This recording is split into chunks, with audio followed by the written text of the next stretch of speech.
Sensitive? Pretty funny, Larry. That was a good joke. We do Italy and Russia today.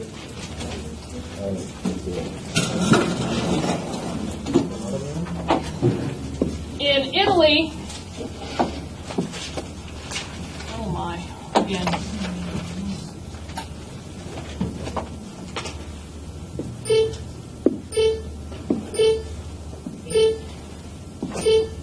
Won't this be fun to watch at home?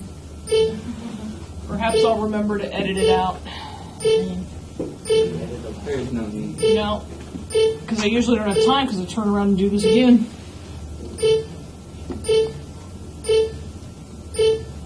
Yay! Ding, ding, ding, ding. Okay, in Italy, totalitarian leadership occurs under a government known as a fascist government or a government practicing fascism. What is fascism? It's a old Roman word that means abundos, nixon, and axe. That's the fasces, yes. Fasces, not feces. But what is fascism? Totalitarian, extreme nationalism. Yeah. It's a government that practices extreme nationalism. You get your people so pumped up and so riled up about being proud that they are, in this case, Italian. Everybody else is awful. Italy is the best. We rule. And we rule because I tell you what to do and you do it. Period. Totalitarianism is essentially the rule of a country where the government has all the power.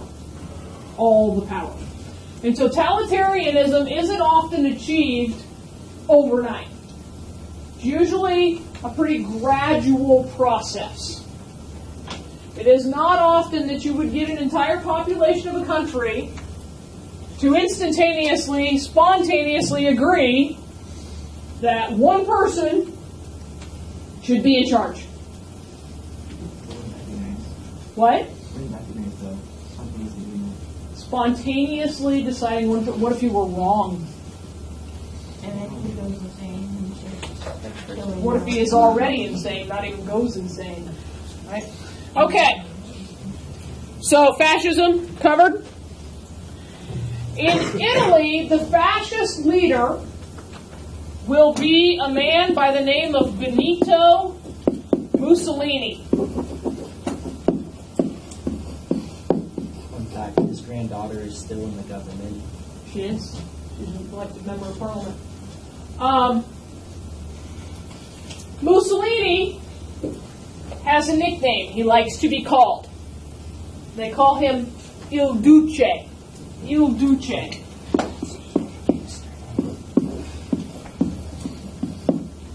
The translation is the leader.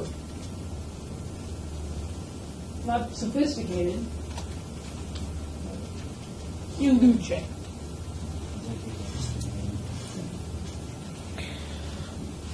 Mussolini is coming to power in a country that is not totalitarian. Anybody know who's leading Italy at this time? King Victor Emmanuel II. We've talked about him before, haven't we?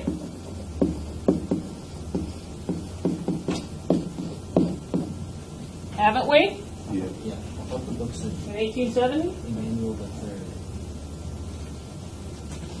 You're right. It is his son. It's Victor Emmanuel III. You're correct. So we have a monarchy. It's a democratic monarchy. So how does Mussolini come to power? How does he get control of this? How does he turn it from King Victor Emmanuel to Il Duce? Emmanuel willingly give up power to him.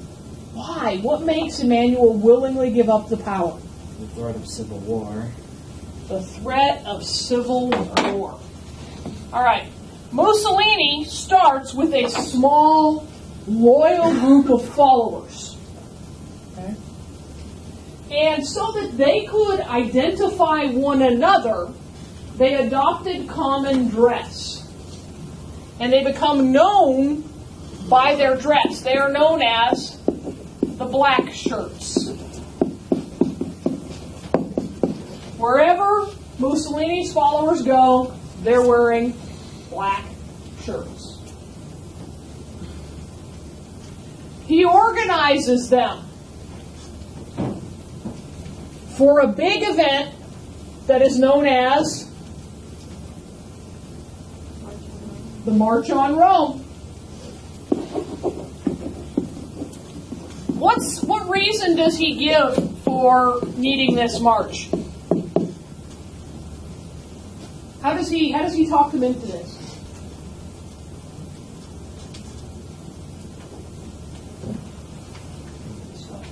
Things are going wrong. We got the short end of the stick in the Treaty of Versailles. We fought in this war. We should have gotten something out of it. We're getting colonies. Life is still crappy. We're not getting reparations for our costs in the war. It's leading us the wrong way. So I want you guys all to get torches and line up and come marching into Rome and demand a change in government. And they do. The March on Rome happens, and it freaks Victor Emmanuel out. Now, does he just renounce his throne and turn everything over to Mussolini right then and there? What's he do? He makes him prime minister. So he's a head of government, right? He's got a position of power and responsibility. But if he's in the government and not the government, how do we make that transition? How does Mussolini go from being the prime minister, appointed by the king, to being Il Duce? Rig election, murder his rivals, and use terror. Stephen, what were you going to say? Working the Pope. How does Mussolini, well, he does rig the election. He does use terrorism threats, blackmail. He does arrange for a few untimely deaths amongst contestants for power. But the big one, the really big one, is the Pope. Stephen, how does Mussolini get the Pope to say, there's my boy? He gets Vatican City because of an individual favor. Right. Remember, when we look at Italy, okay? Italy-ish. I think I've got the boot the wrong way. Looks like a high heel boot. It very much does look like a high-heeled boot. Okay.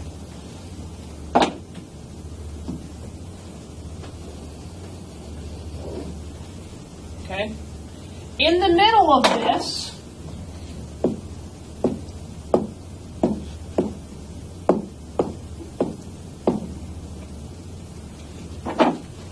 here's Rome, and pretty much a hunk of land like that is the Vatican States. And they've got, a hunk here and a hunk here. Well, it's hard for Italy to be unified, isn't it? Truly unified. So Mussolini goes to the Pope and works out a deal, and he says, you turn over most of that land from the Vatican States, you let us make it part of Italy. We'll guarantee you sovereignty in your little enclave right there. Sovereignty means you are an independent, self-governing nation. Okay? And over time, we will compensate you for the land you give up. Well, that's not a terribly bad deal because the Pope looks at the world and sees how the world is changing. And the church is a religious organization. To govern territory like that, you need a military, because you're going to have to defend it. That's more than the Swiss Guards can handle. You need police, you need government, you need everything on a pretty big scale. And if the church is about charity and giving back to the people, it can't afford to run big territory like that. So the Pope sees this as a pretty winning proposition, because he's fairly certain eventually he's going to lose the land anyway. And at least Mussolini's promising him a little money in return. Actually, a lot of money in return. Okay? So, that exchange is made. With the Pope on his side, Mussolini assumes the leadership of Italy.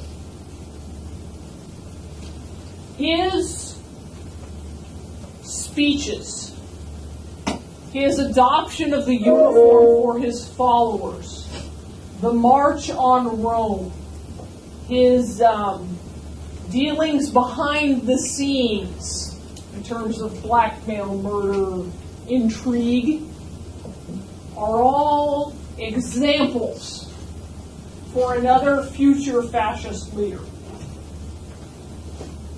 who admires Mussolini very much. Hitler. Hitler is enthralled by the newsreel footage of Mussolini's black shirts marching on Rome. He sits and he watches Mussolini's speeches and his gestures and the way he modulates his voice loud and soft. Hitler is learning from Mussolini's rise to power and learning from the way he did it within the system. Okay? That is Italy. Onto the Soviet Union.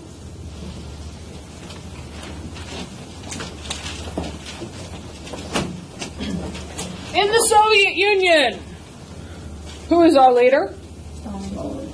Joseph Stalin. He does not have a nickname.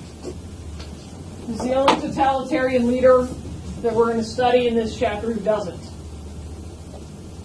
Doesn't need one. He is one scary dude.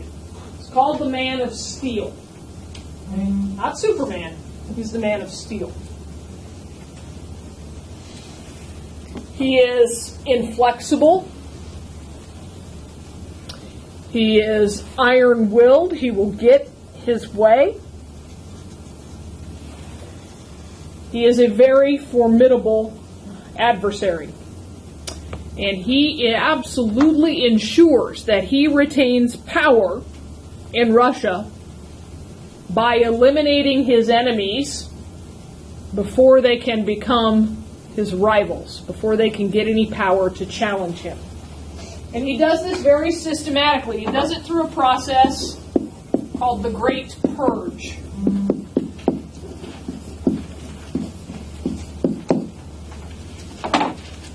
Stalin's been around since the Russian Revolution. He's been part of the communist system. He takes over right after Lenin.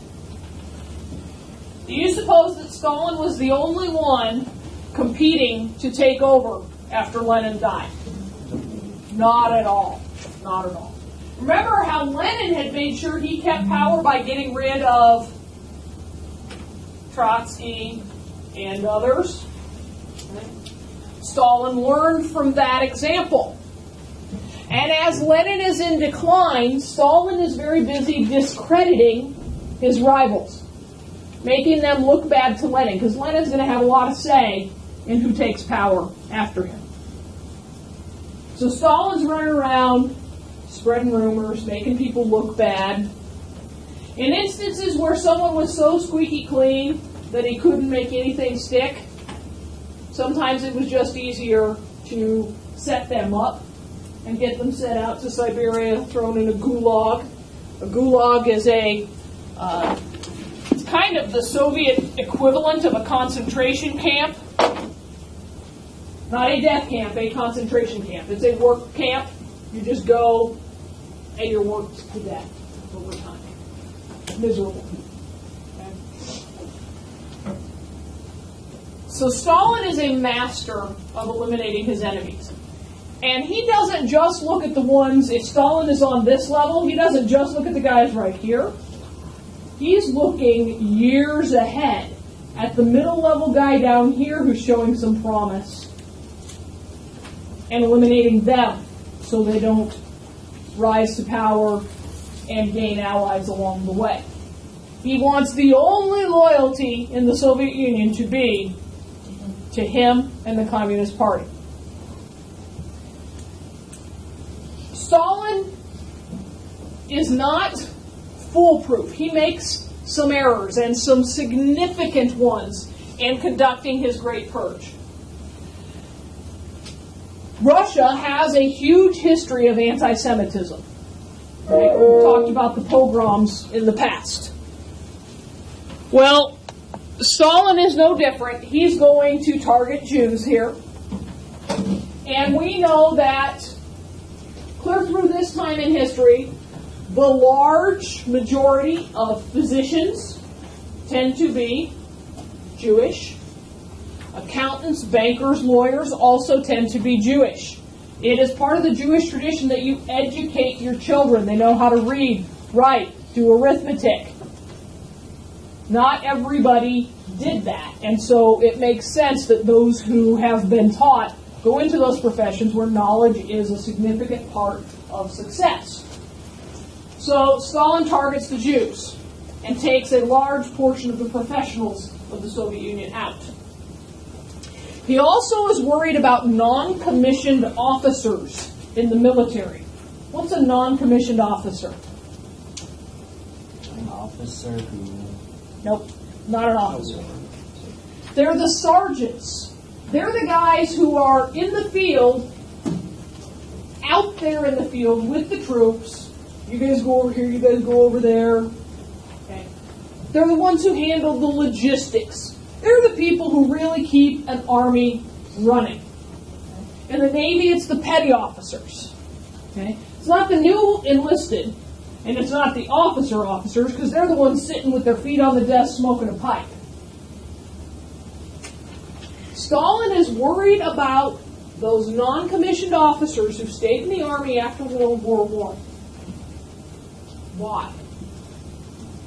They have slight power over the ones below them.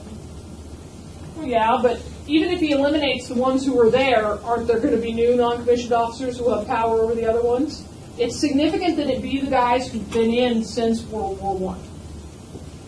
He's read that they already have soldiers that like them in World War I, and so they can rise up against Stalin. You're on the track. They influence their subordinates and they have different beliefs. Try. Yeah, he's worried that they have different beliefs. If you were in the army during World War I, who had you originally sworn your loyalty to? Nicholas II. The Tsar. And you supported the Tsar. And then this change happens, and you're in the army, and now you're fighting in a civil war, and you have to swear loyalty to somebody else. And if you were in the army and you swore loyalty to the other side, that doesn't mean that you're necessarily killed or out. You could have been a white loyalist and still be in the army now, because they needed you. Stalin doesn't have time to go through and research everything. So he just goes through and kind of clears out those ranks. Okay? How do you get good at something? You do it. You practice it. So how do you get good at leading troops in combat? Lead troops in combat. When World War II starts for the Soviet Union, there's no middle management. There's no non-commissioned officers who have experience. Everybody is going into war going, we're going into war. It's not that they haven't been trained, but this is new. They don't have experience. Stalin also targets his officers. Virtually all of the generals who had battle experience gone, because they too had sworn loyalty to the Tsar.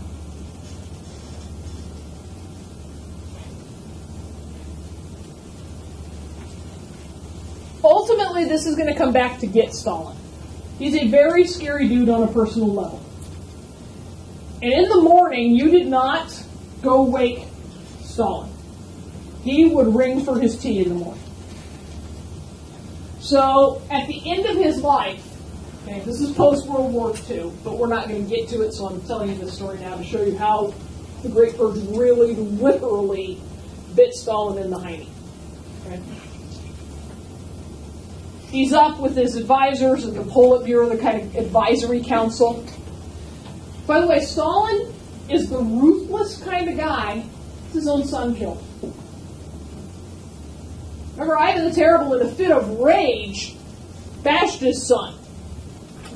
Stalin specifically issues orders to have his own son imprisoned and killed. It wasn't an emotion. No, he's got to go. Okay? This is his kind of guy. So, stage set. He's up late drinking, meeting with his advisors and flunkies. Turns in late to bed. Next morning, he doesn't ring for his tea. And everybody's kind of like, and they're sort of tiptoeing around. You don't. When you were talking derisively about Stalin behind his back, it started with the Allies, and then the Russians or the Soviets adopted it as well. You referred to him as Uncle Joe, because that's pretty disrespectful for a guy at that level of power. You did not do anything that might disturb Uncle Joe. He would send you to Siberia like that. Okay? So, doesn't ring for his coffee, or his tea. Doesn't ring, doesn't ring, doesn't ring. The servants, mid-level flunkies, they're all like, you go check. No, you go check. No, you go. No, I'm not going to go check. You go check. Send him. He's the new guy. So finally they get someone to go and be like, peek in the room. He's not his bed. Go look. No, I'm not the new guy anymore. I looked. Oh, you should hurt. He's on the floor. It smells bad. Stalin's had a stroke. He's in his pajama bottoms, laying on the rug on the floor. Wet himself, pooped himself. He's semi-conscious. And so the servants are all like, don't tell it anybody. They'll think it's our fault. We should have known. Finally, Uncle Joe should be at the office by now, and he's not. So the Politburo's called. They're like, hey, what's going on over there? What's up with the boss? And the servants are like, maybe you should come find out. I don't know. So the Politburo shows up. 7, 8 guys. We're like, all right, well, where's your that? Well, and the servants are like, well, went into his room and he hasn't been out since. And so the Politburo guys are all like, well, you go in and check. I'm not going in and check. You go in and check. No, he likes you best. You go in and check. They're all afraid. Finally, they're like, all right, we'll all go together. Yeah. He's on the, and he looked at me. I swear he looked at me. He knows I saw him. So they call his daughter. She comes and she goes in and she gets him off the floor and up into the bed and gets him cleaned up. She's like, has nobody called the doctor? It's the afternoon now. Has nobody called the doctor? And they're like, well, yeah, but guess what happened to all the good doctors? They're in prisons, in gulags. They're out in Siberia. And she's like, well, somebody find a good doctor. So they go to the KGB prison in Moscow, down into the basements where they torture and interrogate people, and they find the best doctor they can down there. They clean him up, They get him some medical equipment in a bag and they take him. This man who has been imprisoned and tortured, his family's been killed, they take him to attend to Stalin. And he's like, wow, how long has this man been? And the everybody's like, I don't know. We just found him this way. He takes care of it. And the doctor says that if he'd been summoned earlier, he might have been able to help. But it's too late. Once the blood supply to the brain is cut off long enough, you get irreparable damage. Stalin is conscious, in and out, for another couple of days. I mean, like Frankenstein conscious. He is not happy. The one thing that was still very clear about people's reactions and recollections of dealing with Stalin was his icy glare when you walked into the room. You could tell he was unhappy. He wanted him to fix him. But he'd scared people. He'd killed everybody who could have fixed him. He kind of did it to himself. Isn't history great when it's ironic like that? The Politburo, once they figure out he's not coming out of this, they are no longer interested in anything to do with Stalin. What are they looking at? Murder him. He'll die on his own. New government. Not new government. New The dictator. country for themselves. Not themselves. People. Which one of us is getting the country. gets to be the next? So as soon as they open the doors and they're like, ha, he's done, then they go out and start competing and jockeying and eliminating enemies and building support and, yep. Cool, huh? All right. In Russia, the totalitarian government controls the economy. And it controls the economy very much. This is called a command economy. There is no free market economy going on. Command economy is different than communism. Very often students will assume that because the Soviet Union is our biggest example of a communist nation and they had a command economy, that every communist country has a command economy. Not so. Remember, communism is all resources and all benefits from the resources shared equally. Doesn't matter how you acquire those benefits. Everything's shared and share alike, right? But in the Soviet Union, they do that by the government saying, this is what you'll do, this is what you'll do, this is what you'll do. So the government looks at people, and sometimes it assesses their aptitudes, and sometimes it doesn't. Okay? Larissa has difficulty tying her shoes. She's clearly not very physically adept. But you know what? We're going to send her, get her training. She's going to be a brain surgeon. Eric here seems very graceful, very agile. We're going to send him to be trained as a dancer. He's going to be in the Bolshoi Ballet. He may have 3 left feet, but he's... Yep. Dalton can't even hum a tune, and yet he's going to be trained as a musician. Okay? Andrew has trouble getting 2 and 2 to equal 4 consistently, and yet we're going to send him to be an engineer. 1 + 1 Okay. = 3. They just send you to be trained in what they need. Okay? Right now, there's this new technology. We need radio engineers and stuff. So, yep, you guys are all going to do that.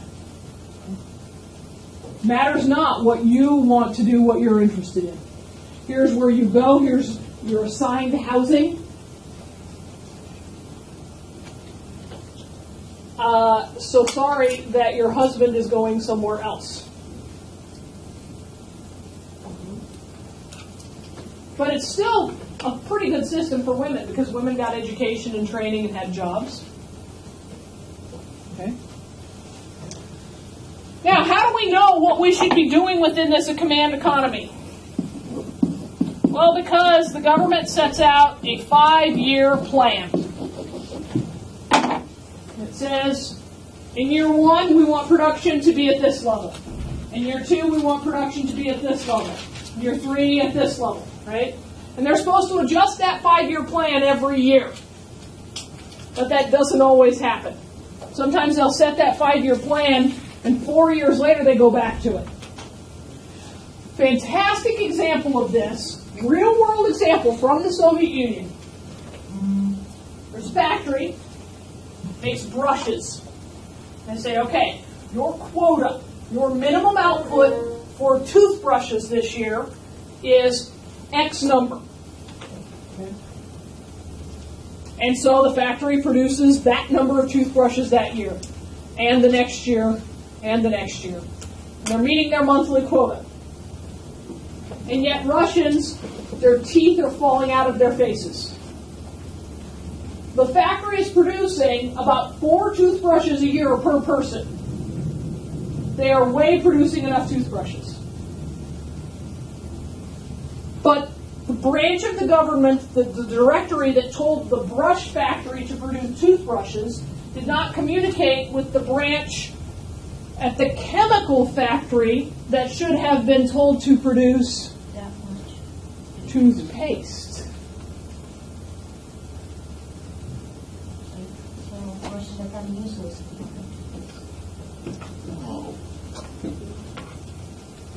They were producing about 1 tube of toothpaste for about every 30,000 Russian citizens. Warehouses full of toothbrushes.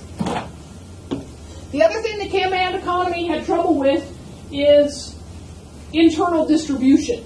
Okay? In our economy that operates on supply and demand, if you want something, the store wants to sell it to you because they're going to profit from that, right? So they're going to make sure they get it so that it can be on the shelves for you to buy. Well, this toothbrush factory is over here in this town. And it produces its toothbrushes and they go into a warehouse in this town. That does not mean that they efficiently or effectively or ever get out of that warehouse and to Andrews Town. Because it might be Maddie who's in charge of internal transportation. And she's more concerned about moving something else from somewhere else to somewhere else.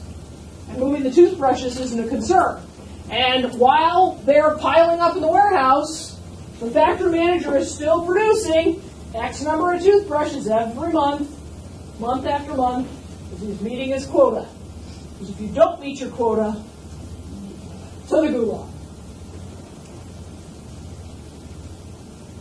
Great system, right? This is why there's tremendous shortages.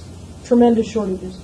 And because everybody gets an equal chance at something, you have to find a way to ration things out. And the way they do that is first come, first serve, which means you line up and you wait. You line up and you wait. So there might be an announcement that the bakery is going to have fresh bread this morning. The bakery bakes its quota of bread that morning, 300 loaves. And they open their doors and there's a line down and around and around and around and around and around and around the blocks. There's 3,000 people in line. They'll sell each one a half loaf. 600 people get a half loaf of bread. Then they close the doors. We're out. That's all we were told to make today. Now in our economy, if Marissa runs a bakery and she knows that there's 3,000 people who want bread, what's she going to do? She's going to buy enough flour and yeast and salt to make enough bread to sell to everybody who wants it, right? She was only given, she didn't have to buy it in the command economy, she was only given enough flour and salt and yeast and water to make 300 loaves. Yeah. And in that system, is there any incentive for Larissa to find a way to make more? Mm-hmm. She's not going to get paid anymore. She's not going to live in a better place. She's not going to have nicer shoes or a faster car. Or car at all. Are you with me? Okay. All right. What is Russification? Or Russification? It's like Americanization of Russian. Make our people more Russian. How do you make your people more Russian? Why do you need to make your people more Russian? With the exception of Afghanistan and Pakistan, in Asia and Europe, any of the countries that ended in "stan"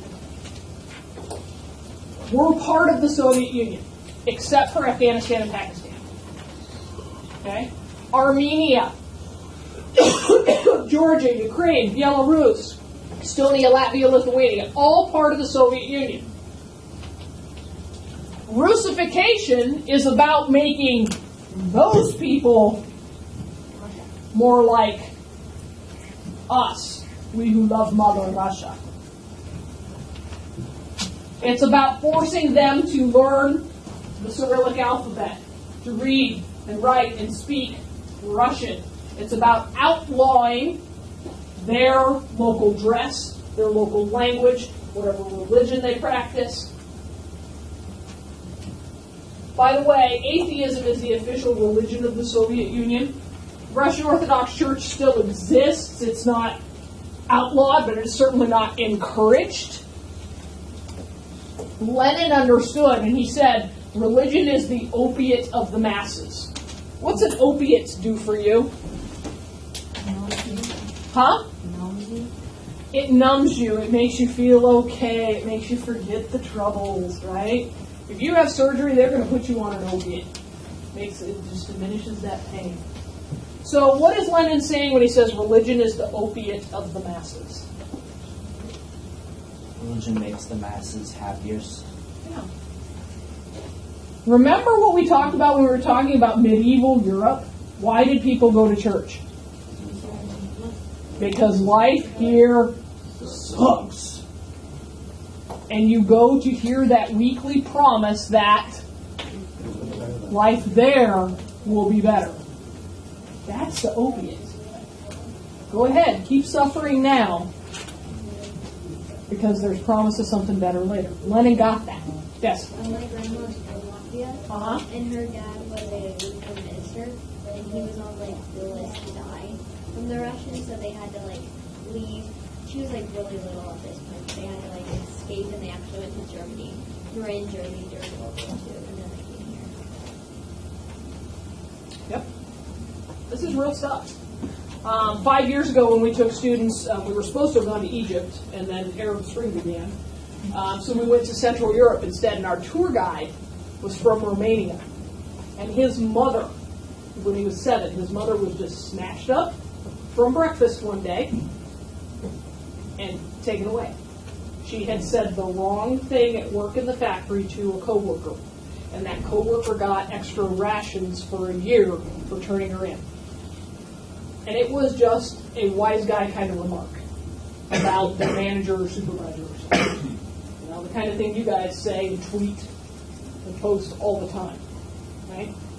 And so he remembers living with first his grandmother and then an aunt and uncle, and they would take him. He always remembered on the way to church, because the aunt was very devout, they would walk a strange way, and he could never understand why they went the strange way to church, because it would have been much faster to go this way. Well, on the way to church, it was exercise time at the prison, and his mother would be out in the yard, and so they would walk that way to go to church so that his mother could see him, but that he didn't necessarily see her, because they kind of shielded him from what happened to her, so she could watch him grow up. She wasn't released from prison until the Soviet Union fell. So yeah, this affects real people. How many years was she in there? He had children of his own before she was out. So he said it was over 20 years. Pretty rough stuff, huh? What is socialist realism? The book does a pretty good job explaining this. The type of artwork popular in like Russia, where you try and paint stuff to be realistic. But You make it align with party ideas. right. So socialist realism is kind of that big blocky artwork. People look like they're in the what's the game where I'm on this side of the boxing ring and you're on that one and you try to pop the other guy's head off? Yeah, Rock'em Sock'em Robots. You know how they're just big and blocky, and the people in socialist realism always tend to look like that to me. And they're always working so hard and being so diligent. They're in the fields, they're in the factories. Somebody's always swinging a big, heavy hammer. And it is trying to make people want to be like that, to produce for the state, to produce for Mother Russia. But it's realistic. They're not showing them at the carnival or out boating at the regatta. Right? So it's socialist realism. Questions?